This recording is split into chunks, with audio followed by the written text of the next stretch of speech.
Morning guys, so this is how we change our joystick rings inside those pistons. We're removing one by one and exchanging them with the O-ring that we remove out of those pistons for different equipment, but the seals are the same.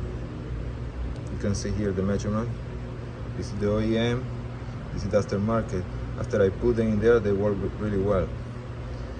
To remove that joystick, we took out all the electric connection out of the socket.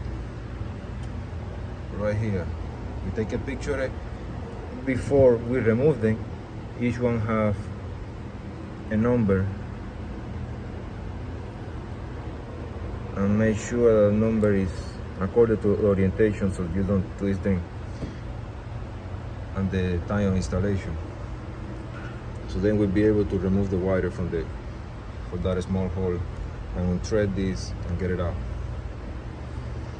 So yeah, that's what we're doing right now. Show you how to get the piston out. Very simple.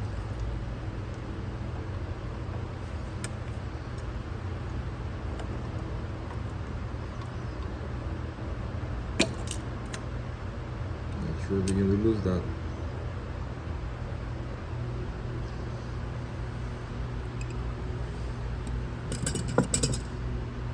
Here we will change now